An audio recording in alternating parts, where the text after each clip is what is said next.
Hey, John. That's me. So I'm not actually sure how much you're going to be able to contribute to tonight's episode. That's fair. I think that every episode. But this time, specifically because this is going to be an episode about a certain kind of partner that I've started to notice in some of the movies we've watched. Oh, yeah? Yeah. First of all, your name's not Trevor. True. And second of all, you are not a bad husband. Aww. Because tonight, on Open Mic Night of the Living Dead, we're going to be talking about bad hubby horror. The creature's creeping right behind you. I hope you finally find a little slice of peace and light. 'Cause it comes crashing down tonight. Welcome to the open mic. When we call your name, you'll die. But there's no need to dread. This is the open mic night of the living dead.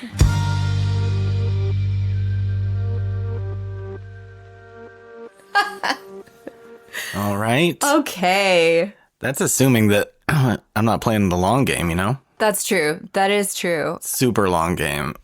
Yeah, you are John, a good husband. You're Rachel. Don't even. Oh, here's the cat we were looking for the whole time. Okay. This episode is an encore episode. This is our encore episode to Rosemary's Baby, which we just spent 2 weeks talking about in great depth. Yes. So if you haven't checked those out yet, definitely go back and do that.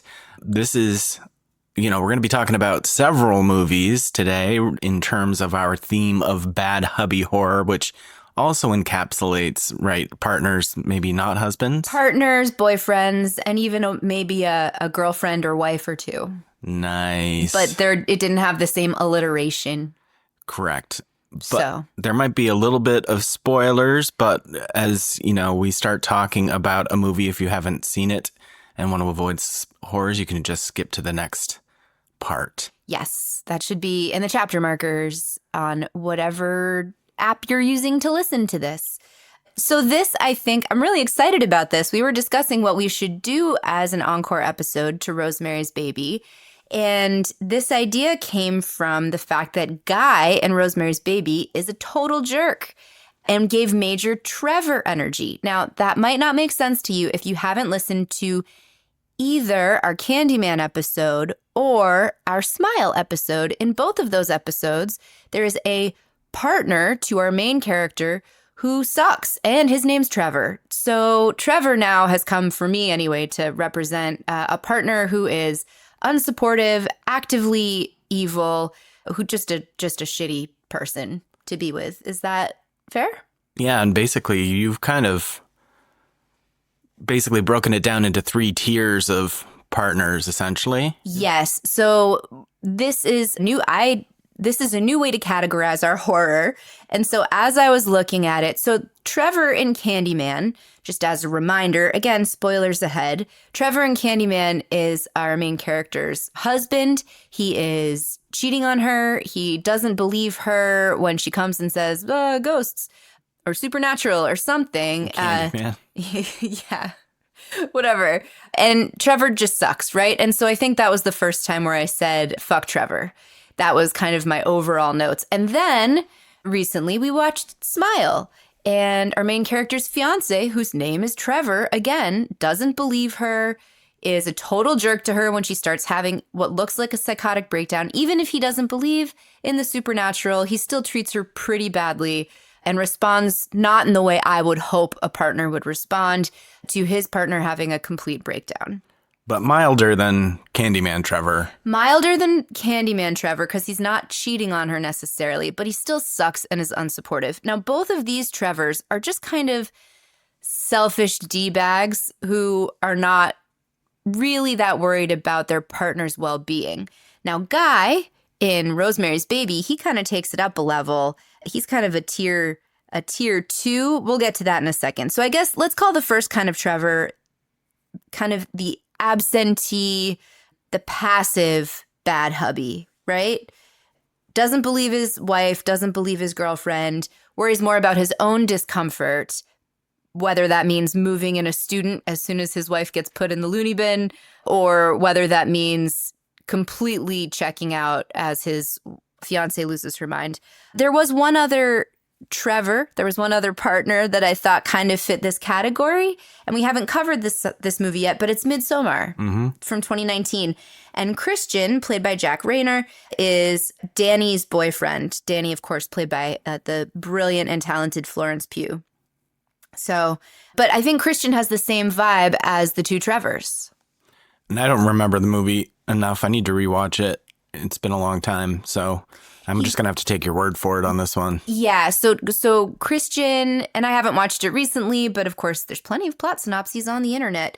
But Christian, he kind of like wants to break up with Danny, but then she has this horrible thing happen, so he doesn't break up with her, but he doesn't want to be with her, and he never is strong enough to actually end the relationship. So in the beginning of the movie, he forgets her birthday, and then just continues to kind of drag her along and not end things. And that becomes its own form of harm when Danny, who is clearly deeply saddened and depressed and disturbed, and so he just kind of sucks. He's like he's not actively trying to hurt her, but he is passively being a Trevor.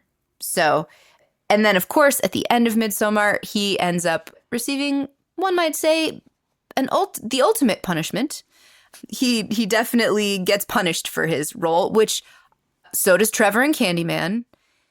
Trevor in Smile does not get his punishment. We never find out what happens to him. We don't find out what happens to him. So he doesn't, and so I guess one of the questions for kind of the absentee or passive bad hubby, the question is, do they get what they deserve? Is what they get more than what they deserve? At the end of Candyman, of course, Trevor gets gutted by the new Candyman, in quotes. And so I guess that's a question. Does Christian deserve what happens to him at the end of Midsommar? Bloody death. These sort of passive guys probably don't deserve physical harm or death, at the end of the day. Probably seems a little excessive. Like in real life. Life. Right. In real life, I don't think anybody generally deserves the horrible. But I'll tell you how satisfying it is when they get what they deserve. So I do think there's a deep satisfaction with Trevor from Candyman and Christian, at least for me, in Midsommar, even though I would not want that to happen to someone in real life. In the world of the film and the role that they play in kind of the deconstruction of their partner, there's a satisfaction that I got anyway for what happened to them. And then you also have a copy of these notes. So the next level, tier 2, personified by Guy from Rosemary's Baby. I'm calling this guy the schemer. Would you like to talk about Guy, since we have a little more recent entryway into his world? So the schemer, as you've defined it, is somebody who's kind of active in whatever the downfall of the protagonist is, and self-interested, but not the mastermind. Right. Like, this is not some long, devious plan necessarily. This is opportunistic. And Guy's a good example of this because, like we talked about in Rosemary's Baby episodes, I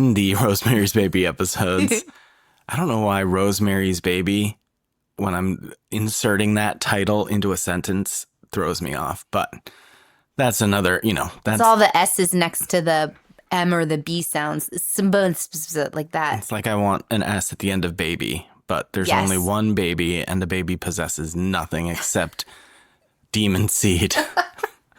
The baby possesses demon seed? Well, was grown from width there was. If it's a boy, then I guess eventually, never mind. Keep going. We're getting off track. I wonder if they ever did. Anyway, they moved into this apartment. He wasn't seeking out a place in which he could con his wife into being impregnated by the devil. Right. That was not, as far as we can tell, the intent of their move to that building. But when the opportunity was dangled in front of him by the, what's their names? Minnie and the Castavets, Minnie and Roman, in order to basically get all the fame and wealth and all of that in trade for making the devil's baby. He signed his wife up for that against her will and knowledge and all of that. So, but it wasn't his original idea, but he definitely shepherded her through that process, resulting in the horrible pain and suffering she experienced in the multitude of ways that we described in the previous episodes. Check them out.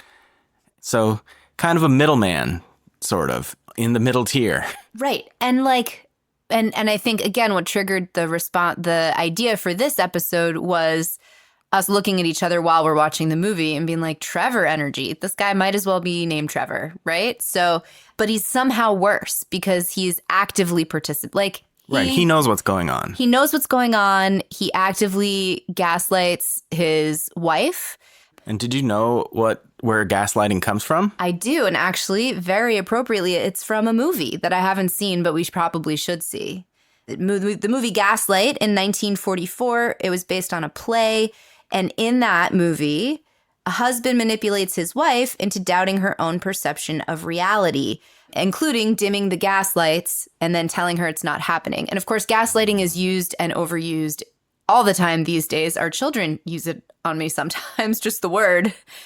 And I think they understand what it means. But it sounds like the husband in the movie Gaslight would probably be a tier 2, a schemer in our bad hubby horror tier list because he's actively messing with his wife. Yes. So we haven't seen it, though. Right. Well, tier 1 is somebody who's just unsupportive of their partner who is going through something horrible, and they're not either believing them or supporting them. Right.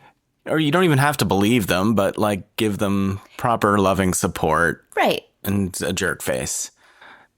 2, the tier 2, they're actively supporting whatever thing is going on and continuing to lead them down that road of terror and horror, but it's not necessarily their scheme or plan. It wasn't their plan from the beginning, but now that the opportunity has presented itself, they're willing to take advantage of it because they don't see their wife as like a person. So I don't know whether Gaslight would be this level or the next level. Well, no, definitely this level because you have to do gaslighting to get to shepherd them through the process. Right, exactly. And then the other movie that came up in research that is actually on my to-watch list, and we should see it, is The Stepford Wives from 1975, which I think we talked about because it's also based on an Ira Levin novel. So Ira Levin clearly had some issues or ideas about scheming husbands, right? Have you seen The Stepford Wives? I have. I don't think so. If I did, no, I don't think so. Because there was the original in 1975. Yes. And then what year? We don't know what year the remake was. Oh, I just pulled this up. Stepford Wives. It was 2004 with Nicole Kidman and Matthew Broderick. It is pouring. Yeah. So we are going to pause and close the windows that are open.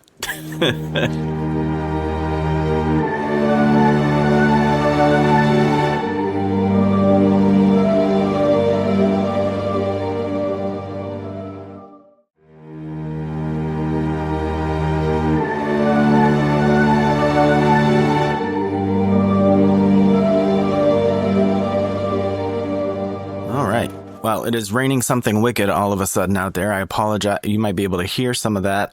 It's ambiance splattering on the air conditioner. But we were talking about The Stepford Wives. Yes, The Stepford Wives, which we have not seen the film. I read the book many years ago, and I know that I think culturally it's a pretty familiar trope. So it is, and the term Stepford Wives is used pretty often in our culture, where a woman comes to a new town and finds out, major spoilers if you've never seen it, but that all the wives are basically robots. And so the men in The Stepford Wives are kind of similar to Guy in that they have this opportunity and they don't see their wives as people. And so they use them for their own benefit to get all the benefits of a bang maid. Are you familiar with that term? No. Bang maid? It is what some men or boys want in a partner. So someone to bang and someone to clean up after them. And so in like relationship spaces, when women are talking about, oh no, my boyfriend is doing this, is this? And then people are like, no, he just sees you as a bangmaid. And I think Stepford wife and bangmaid are probably synonymous. So there you go. The more you know. And is the term bangmaid based on a movie and a stage play? I don't think it is. I think it's just Reddit. I think it's where I learned it. That's where you learn everything. That's why our lives are such a mess. Are our lives a mess? Really? Are they? How does the living room look? It looks great because I cleaned it today because I know that makes you happy. But you're not on this list, so... Just half a bangmaid? Is that what you just... No, I'm saying I know that you see me more than just those things. And so you are not as bad as Guy, or you are not a Trevor in any way, shape, or form, dear. Fantastic. That's how we opened. But anyway, Stepford Wives, and then there's also, again, been that remake. And then I guess one of the things that yes, this is different from Rosemary's Baby in that it's like all the guys in town are doing it. Although I guess it is still communal in Rosemary's Baby. There's this cult, right, that is doing this to her. So I don't know. I thought that was interesting. I'd love to hear if anybody has any other ideas about kind of this tier 2 bad hubby that is actively contributing to his wife or partner's demise, even though he didn't come up with the idea himself necessarily. Let's get into tier 3. The architect. Yes. This guy or gal shows full premeditation on whatever is happening to our protagonist, their partner, and has no remorse for it because this is what they're intending to do the whole time, and many times has done this before. Yes, it is. This is kind of the person who is picking their partner with this in mind, or at least is being super intentional about it, right? And so I'm not sure if I mentioned this at the beginning. We did go with bad hubby horror, but it is bad partner. And so the first person that really embodies this, I think, is Rose from Get Out, 2017. Get out. Get out. Again, major spoilers up ahead because we can't talk about this topic without it. But Rose selects her boyfriend, Chris, to be a part of her family's dastardly plot to steal his body and replace his brain with the brain of an old white person. Right? Classic. Classic. Hate it when that happens. Rose is terrifying. And also the first time you see the movie, awesome twist, right? You're not sure what's going on. And then you find out he finds those pictures in the closet and finds out she's done this with many men and a woman before. And so, you know, and then so compare Guy and Rose, right? Like Guy took advantage of a situation that presented itself. Rose created a situation to exploit and abuse her partner. Well, and it's kind of interesting, though, because we don't know how Rose became involved in this. We know that she's done it before. Yes. But how long has her family been doing this? Also true. And obviously she's completely into it at this point. So I think she does fit into this tier, but might not have originally been her brainchild at the start. Totally. But she has passed the point of being absolved of responsibility, right? Like you can be abused and then that causes you or makes you more likely to abuse, but you're still responsible for it. Talk about our last movie. We talked about that a little bit, right? There comes a point of responsibility, and Rose certainly knew what she was doing was wrong and continued to do it despite that. So she's still major Trevor energy. She's also not the greatest aunt. She just gives her niece like an AI robot as a companion. Oh, wait, that was Megan. You took me a second. Wrong Allison Williams movie. It's like, wait. Yes, well played, sir. But robot, that ties in with the Stepford Wives, you know, okay. Creating people that we... Anyways, there's another movie that came up that we've seen before. Yeah, I really like this movie. I think a lot of people do. The Invisible Man from 2020, directed by Lee Wanell. And the husband, is he a husband in that? Either way, he's a partner. I think he is a husband because, yeah. Oh, yeah. So Adrian is the character's name, played by Oliver Jackson Cohen. He's the husband to Elizabeth Moss's character, Cecilia. Cecilia, you're breaking my... I don't know that song. Okay. Well, everybody comment bad comments about that. We could use the traffic, and now you've got a reason. Rachel doesn't know that song. All right. Maybe it was my performance. I was trying to not get, zapped by the censors or whatever. So, again, we're going to have some spoilers here.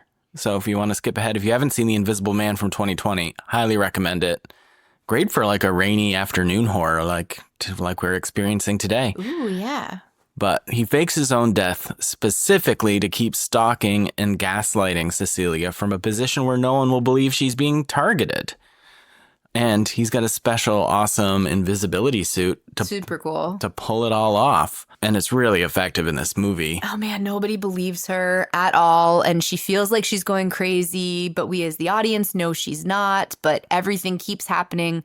Just like with Rosemary, even when Rosemary goes to people who would help her if they knew that she was right, they don't help her because they think that she is crazy. And I think that happens a lot to Cecilia in this movie as well. And I think this movie sets itself apart a little bit more in the sense that we really, we trust the protagonists in, I think, any of these movies we've mentioned so far, really, through seeing what's happening to them. But you can kind of wonder whether they're just going crazy and they're an unreliable narrator. Yes, and that's what makes it so scary. But that's not that way in The Invisible Man. You experience exactly what Cecilia is experiencing when nobody else is around in a very effective manner. Yeah, it's real, real good. I thought of another tier 3 on here that's not on here, not to open like a huge rabbit hole into things, but what about Scream?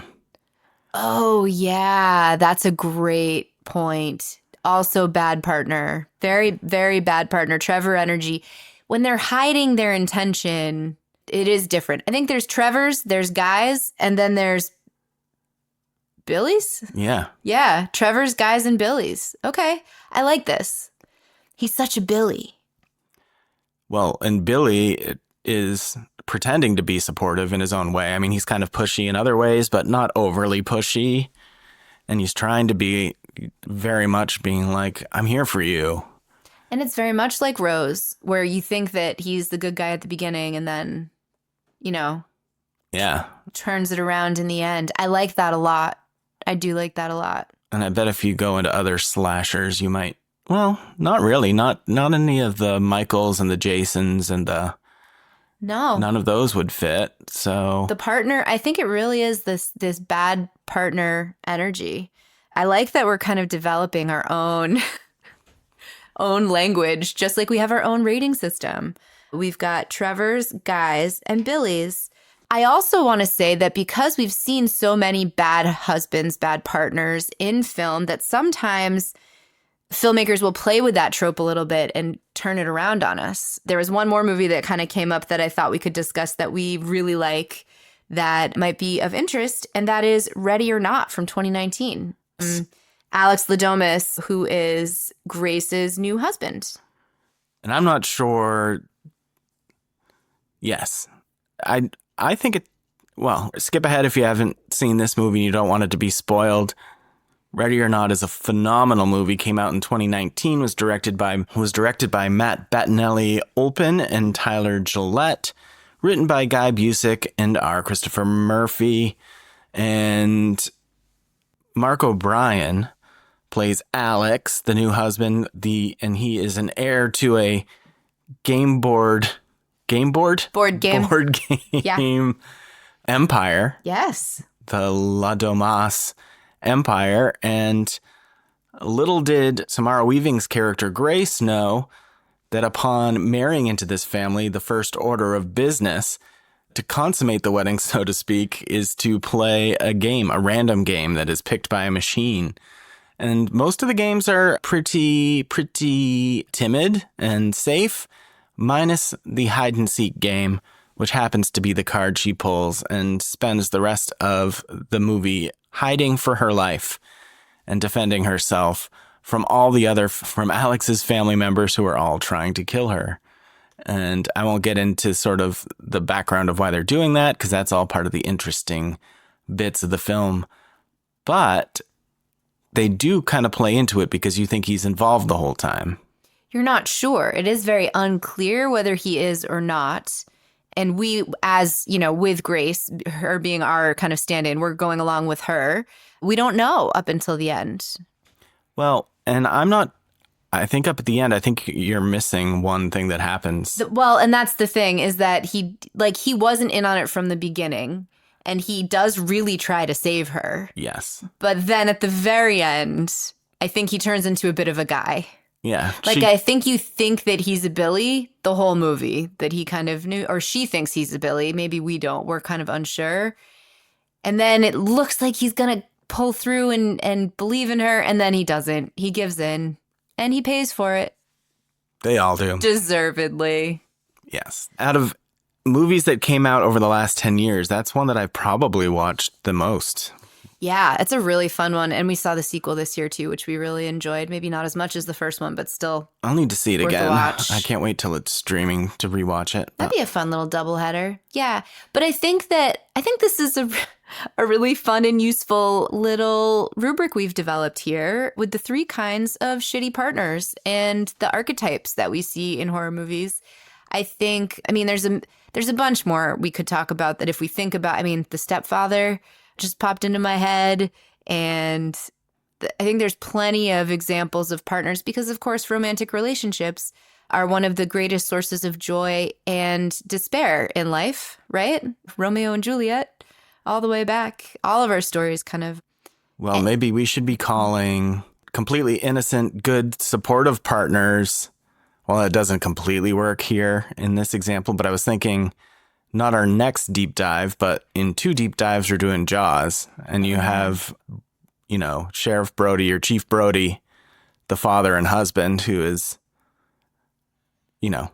great in all those aspects, right? Well, he is, but he's more of the protagonist. I think. True. I think that we're kind of looking more. You got to look for somebody who's going through something and their partner. And their partner is super supportive and great. And maybe we will come up with one of those at some point while we think. I'm going to think about that. Probably would have been good for this episode, but I can't think of one because that's not interesting. Conflict is what's interesting. And having a wonderful, supportive partner who survives is really rare in a horror movie. So if you can think of any, please let us know. Yes, absolutely. Well, that covers that. We'll build up another little list of these movies as we continue going along through this journey, because obviously relationships are a really important part of well-done horror films, whether it's partnerships like we've been talking about today, or friendships, or parent and child relationships. All of these, when they're well done in the movie, that's what adds some of, really creates additional substance to pull you in. And that's what horror does, is explores these questions of what it is to be human and in relationship. And that's relationships can make life awesome or they can make life suck. And so I think, and also the fear of betrayal or the fear of not knowing that you're with a Trevor or a Guy or a Billy.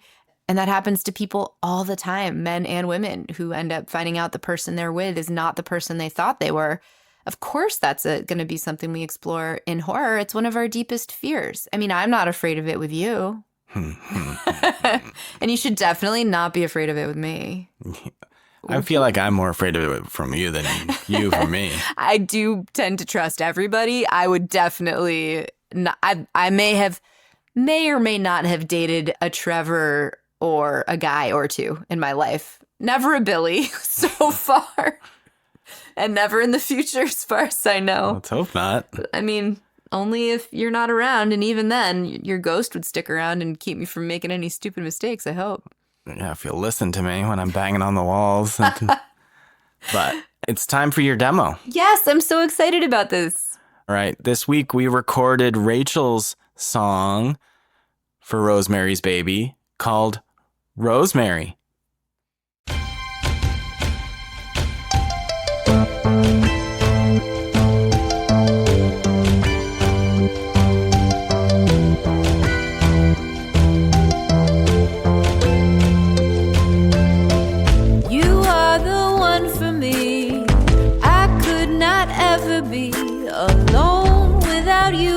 By my side, and I know you're feeling strange. Need you to rearrange your hopes and your dreams, make space for mine. You're such a good wife to me, my dear sweet little Rosemary. Without you I could never be who I was meant to be. Oh, Rosemary.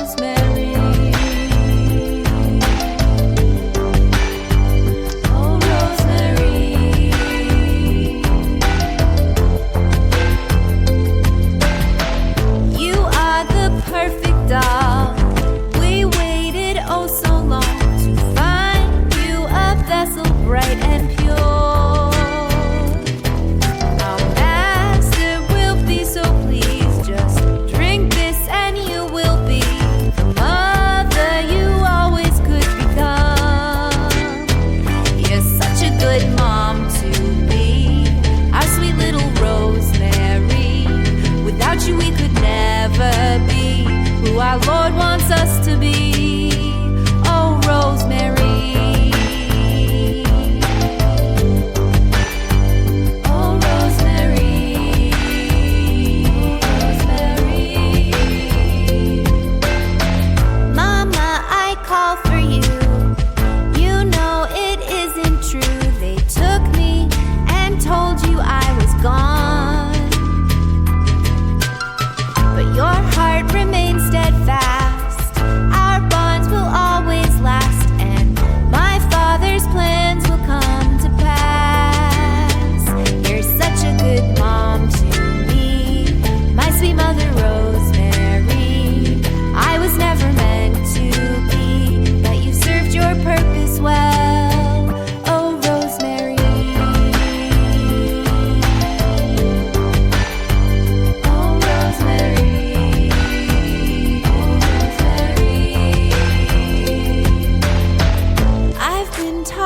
To and fro, knew what I shouldn't know, trusted them all, oh what a fool. It isn't me they see, just what I can do or be. There's no one who loves me just for me. I'm nothing and nobody, who even is Rosemary, only ever seem to be what they think they want and need. Oh, Rosemary. Oh, Rosemary. Oh, Rosemary.